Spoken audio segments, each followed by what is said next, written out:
Here's your wrestling news for June 27th, 2021. And your headlines for today include: on what basis did WWE pick their recent releases? Why Triple H is angry with Nick Khan? WWE wrestler is allegedly released because he was not Vince McMahon's type of guy. Huge details on Edge's Money in the Bank booking. WWE books Last Man Standing match. AEW star throws jabs at WWE after Dynamite went off the air. Is WWE going back on Matt Riddle's name change? Is Bruce Prichard being replaced in WWE Creative? WWE wrestler in hot water with fans after getting called out for being an anti-vaxxer. AEW star out of action with a concussion, and more. We're starting today with WWE, who released a total 14 superstars from its roster, with cuts coming from NXT and 205 Live. These releases were orchestrated by WWE President Nick Khan, who in a meeting on Friday morning said that the company needed to release more people, giving staff mere hours to decide who would get the cut. During Wrestling Observer Radio, Dave Meltzer explained how WWE decided who got cut, saying that it boils down to Vince McMahon's love of bigger superstars. He explained, "Vince is always going to go back to his intuition that they need bigger guys, and the younger guys is something that they probably do need to focus on. One of the big problems is that they have no young guys." Nick Khan was reportedly very willing to take heat for these releases, as he was the one who made them happen, and if you're a WWE superstar worried about job security, now is the time to bulk up. With Vince McMahon focusing on bigger guys, it's no wonder why so many names were cut from 205 Live. We previously reported that the Cruiserweight division, especially Kushida, were supposed to be getting a focus, but obviously plans have changed. That's according to Sean Ross Sapp of Fightful, who reports that the plan to emphasize the Cruiserweight division on NXT did not include gutting 205 Live, and that Triple H did not know of Khan's plan to release over a dozen superstars. It's also reported that Triple H was not asked prior to Khan making his demand for more releases, and that the game has been furious backstage over Khan's decision. It makes sense that the game is unhappy, as he's the head of NXT, who not only has lost a ton of talent, but are expected to lose even more in the upcoming draft. As for 205 Live, the show has just 4 exclusive superstars: Ari Sterling, Asher Hale, Grayson Waller, and Ikeman Jiro. And at this point, it seems inevitable that 205 Live will be closing its doors for good very soon. Given that WWE is focusing on larger guys, you'd be forgiven that thinking that the 322-pound, 6'4" Killian Dane would have been safe, but he too was released earlier this week.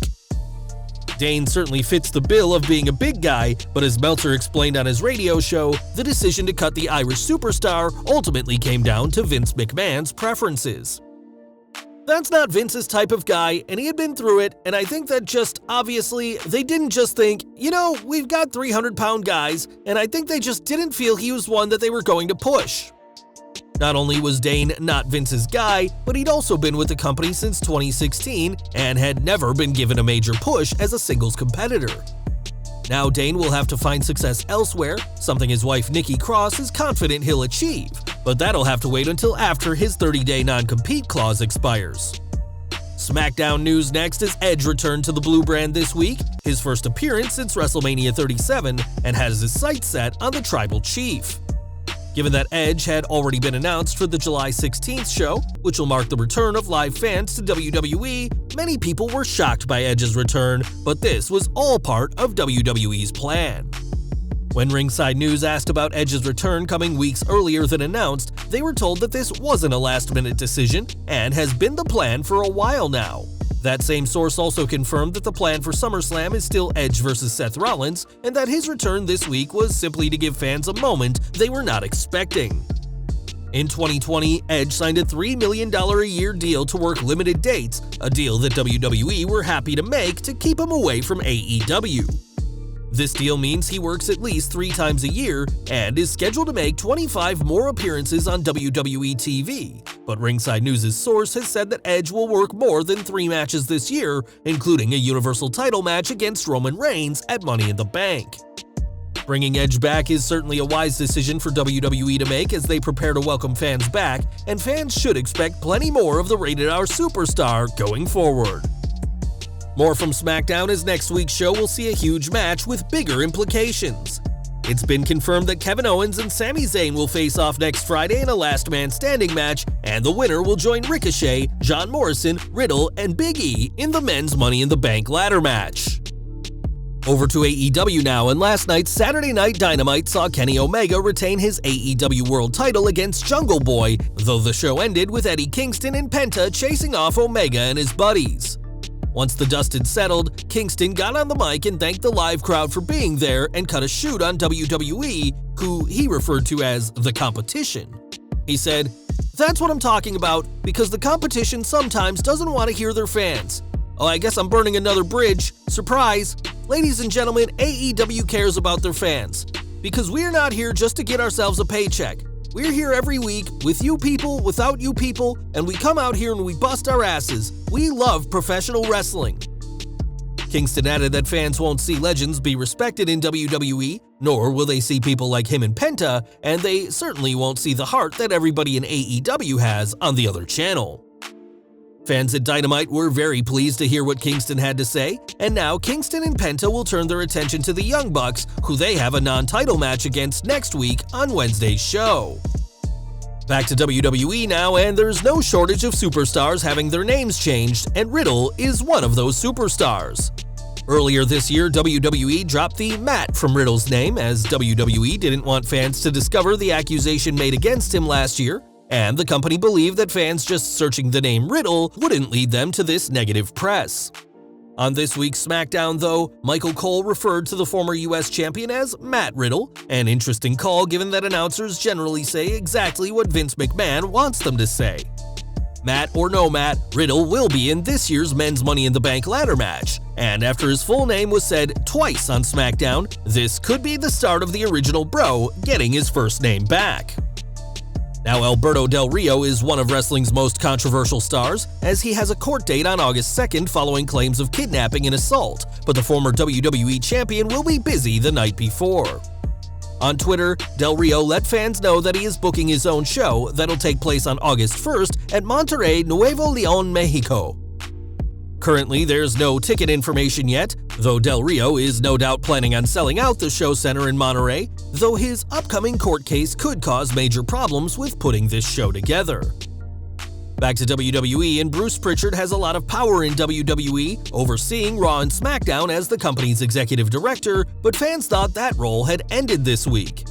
Earlier this week, several other news outlets reported that Prichard had reportedly been removed from creative and had been replaced by Mike Heller, but that isn't the case.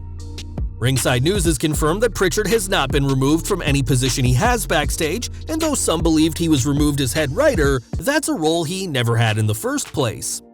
Instead, Prichard is the executive director, and there's a big difference between the two roles, and there's 3 head writers right now: Ed Koski, Ryan Callahan, and Heller, though Heller is a lead writer in name only, according to Ringside News' source. Heller was hired in March by Christine Lubrano, the same woman who brought in Kenise Mobley, who was recently let go for admitting she didn't know Bobby Lashley's name, and with Heller reportedly not even close to Koski or Callahan, Prichard's job is very safe, despite the ongoing changes backstage in WWE. Now, Sasha Banks is one of WWE's top female superstars in history, but the boss also has a life outside of the ring. Banks hasn't been seen on WWE TV since losing the SmackDown Women's Championship at WrestleMania, but is still active on social media. This week, Banks got in hot water after liking an anti-vaccination post which, amongst other things, claims masks decrease oxygen supply, a claim disproven by countless medical professionals, that hand sanitizer lowers the body's immune system, and that the vaccination is, quote, poison injection. Banks liking the post led to the SmackDown superstar trending on social media for all the wrong reasons, and a Reddit post made even more fans aware of the boss's apparent beliefs as an anti-vaxxer. Though some have suggested that Banks liked the post by accident, she hasn't unliked it, something that she'd surely do if she didn't agree with its content now that she's trending because of the post. The global situation is still ongoing, and it's necessary for everyone to be vaccinated as soon as possible, and whilst it's not confirmed whether Banks is truly against vaccines, fans have already made up their minds. Over to Raw now, and Alexa Bliss may be the Red Brand's resident demonic goddess, but also has a softer side outside of the ring. Last November, Bliss got engaged to singer Ryan Cabrera and has even gone so far as to have a tattoo in white ink dedicated to her future husband.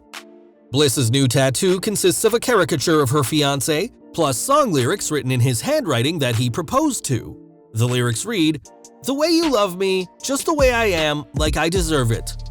Though Bliss shared this tattoo on Instagram, her post was deleted after some of the replies she received mocked her for having a tattoo dedicated to her fiancé.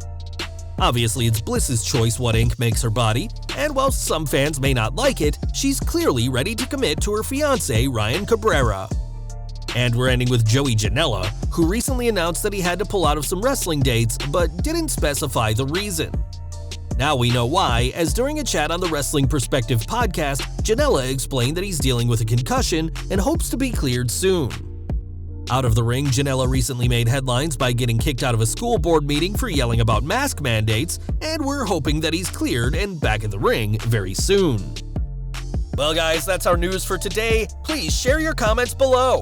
Also hit the like button, subscribe to our channel, and hit the bell icon to receive all notifications. And as always, thanks for watching.